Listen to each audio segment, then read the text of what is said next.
بس رمضان کی سب سے بڑی تیاری کیا ہے کہ اپنے دلوں کو صاف کر لو پہلے سے، کہ جس دل میں نفرت ہو، بغض ہو، کسی کے لیے غصہ ہو، کسی کے لیے کیا کیا جذبے ہوں، دل صاف کرنا۔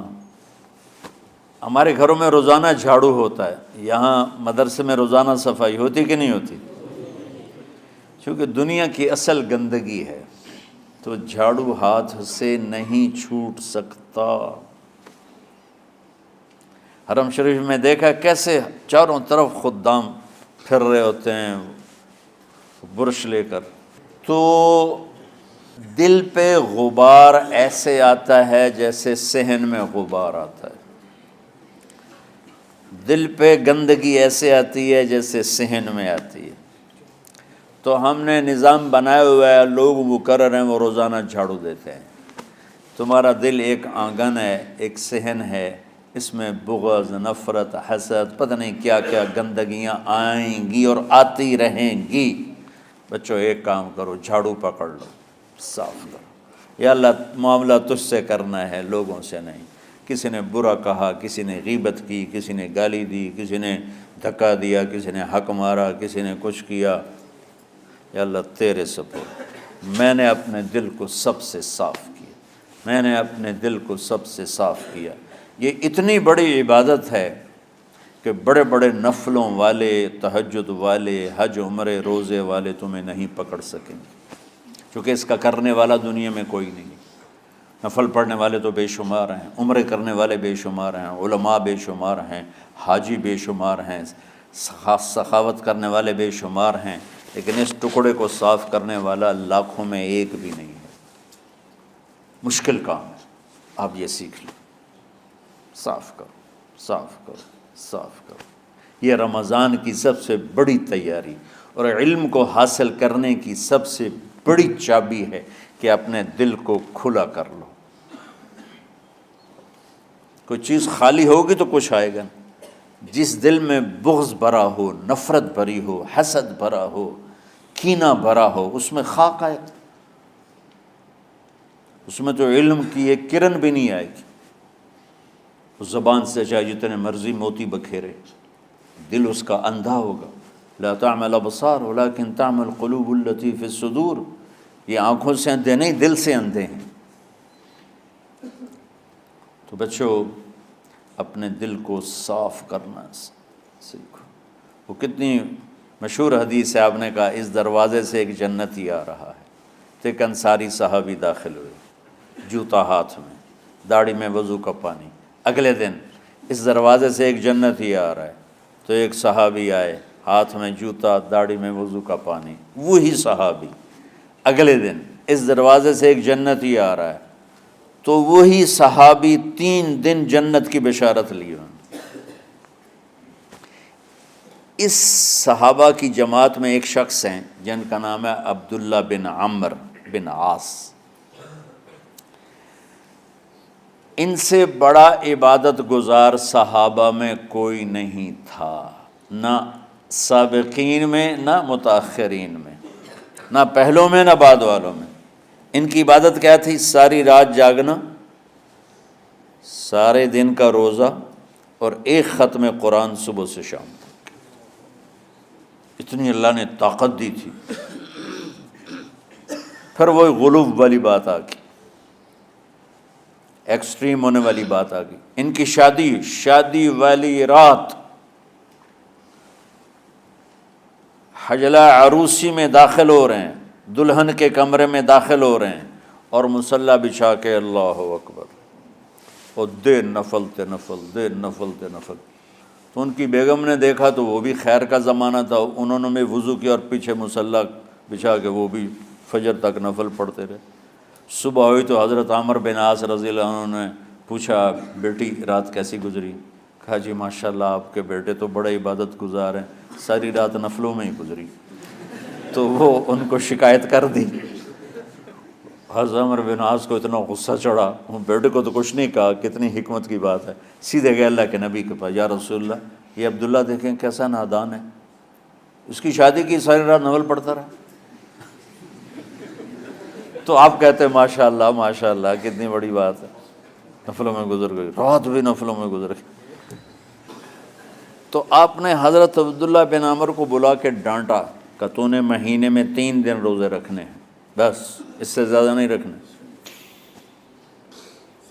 اور ہفتے میں 1 قرآن ختم کرنا ہے۔ کہا یا رسول اللہ میرے اندر طاقت زیادہ ہے۔ پھر اچھا 15 دن روزے رکھنے، کہ نہیں میرے اندر طاقت زیادہ ہے۔ آپ اس کو تھوڑا تھوڑا کر کے گھٹاتے رہے، اور وہ ہر دفعہ نہیں یا رسول اللہ میرے اندر طاقت زیادہ ہے۔ تو آخر میں آپ نے کہا اچھا چلو صوم داؤدی پہ آ جاؤ، 1 دن روزہ رکھو، 1 دن افطار کرو، اور 3 دن سے پہلے قرآن ختم نہیں کرنا۔ تو آپ نے اس کو پیچھے کیا۔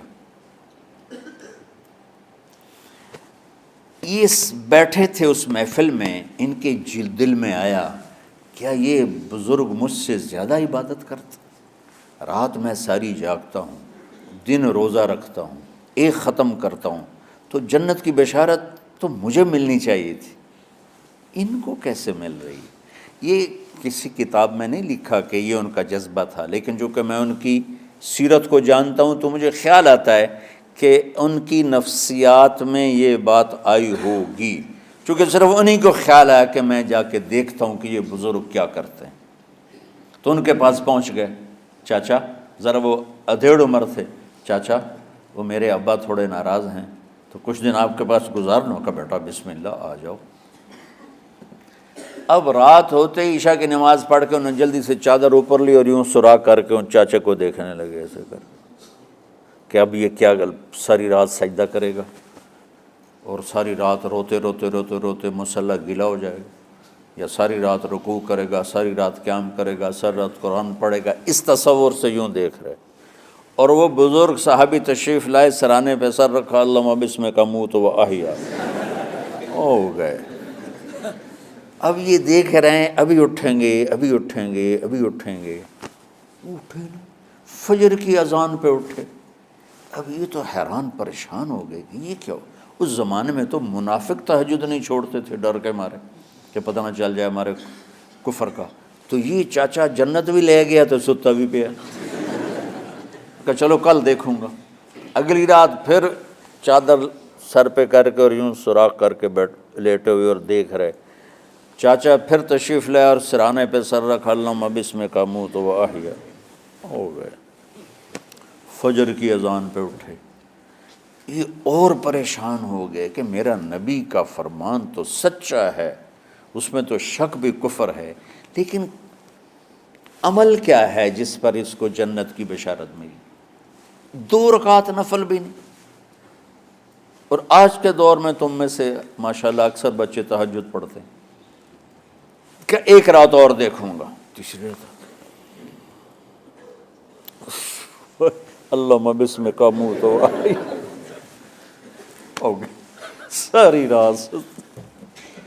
تو تیسری رات پھٹ پڑے عبداللہ بن عمر، کہنے لگے چاچا میری ابا سے کوئی لڑائی نہیں تھی، 3 دن میں تیرے بارے میں سنتا رہا، جنتی جنتی جنتی۔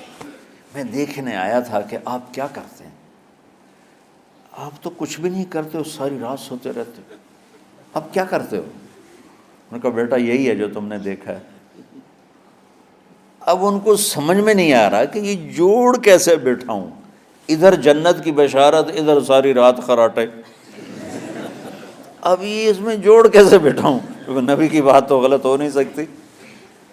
تو اب وہ نا ایسے نا بڑے بے دل سے ہو کر واپس مڑے، پتہ نہیں کی چکر ہوئے گی کوئی گل۔ جب وہ دروازے تک پہنچے تو کہنے لگے بیٹا ادھر آنا، واپس آ گئے۔ کہا میں تمہیں اصل راز کی بات بتاتا ہوں۔ کہا کیا ہے کیا ہے؟ تو یہاں ہاتھ رکھا، کہا یہ جو دل ہے نا اس میں کسی انسان کی نفرت نہیں۔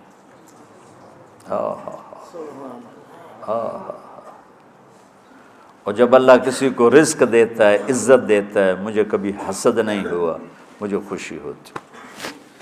تو عبداللہ بن عمر نے کہنا تھا ہاں یہ بات ہے، نہیں، انہوں نے کہا ہاذا ہوا، اچھل کے کہنے لگے ہاذا ہوا، ہاں ہاں ہاں ہاں یہی ہے یہی ہے یہی ہے۔ پھر کہنے لگے چاچا پر یہ میرے بس کا نہیں ہے، کون کرے گا یہ؟ اتنے بڑے آدمی ہو کر کہہ رہے ہیں کہ یہ میرے بس کا نہیں۔